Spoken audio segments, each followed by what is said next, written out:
This wasn't supposed to exist. A hypercar born not from tradition, but defiance. A machine so radical, McLaren buried its development under NDAs, code names, and blacked-out test mules. They didn't want you to see it until now. Meet the McLaren Solus GT, not a concept, not fantasy, a street-legal evolution of pure racing DNA, and it's rewriting the rules of what's possible. This is architecture in motion. Every curve isn't styled, it's calculated. The Solus GT is a direct descendant of McLaren's Ultimate Vision Gran Turismo concept. Yes, that one from PlayStation, but forged in reality. A single-seat, center-driven cockpit wrapped in aerospace-grade carbon fiber. No doors, just a fighter jet-style canopy that pivots forward on hydraulic struts. The front splitter, a fixed carbon blade, generating over 1,200 kilograms of downforce at 155 miles per hour. Side intakes aren't vents. They're ram air conduits, feeding a naturally aspirated V10 with surgical precision.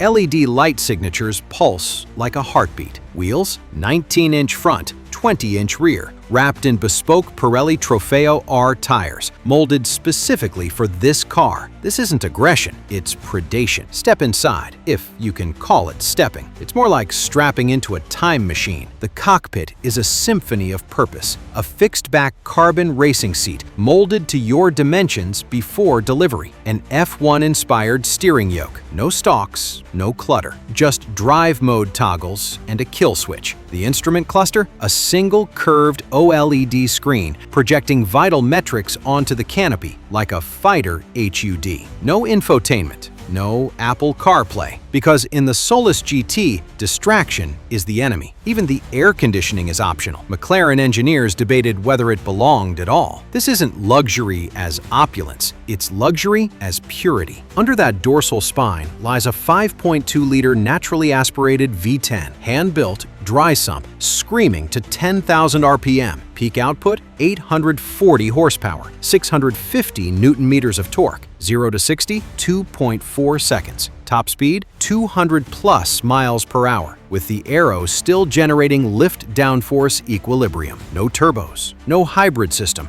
no electrified clutch, just raw, unfiltered combustion, tuned by the same minds behind the legendary McLaren P1's V8. Compared to the Ferrari Daytona SP3, higher redline, lighter weight, just 1,030 kilograms dry, versus the Aston Martin Valkyrie, more accessible, more drivable. This isn't just fast, it's honest speed. Safety here isn't airbags and warnings, it's physics. The Solus GT's carbon titanium monocoque is derived from LMP1 Le Mans prototypes, surviving impacts at 30 G. The canopy is polycarbonate, laminated with anti-scratch and UV-blocking layers, rated for debris at 186 miles per hour. No lane keep assist, no adaptive cruise, but it does feature a bespoke telemetry system, real-time tire temp, brake wear, and G-force mapping, streamed to your phone via McLaren's Track Telemetry app. It even learns your driving style, adjusting throttle mapping and suspension hysteresis between sessions. This isn't autonomy, it's augmentation. Only 25 units exist, all sold before the first prototype turned a wheel. Pricing? $3.2 million US.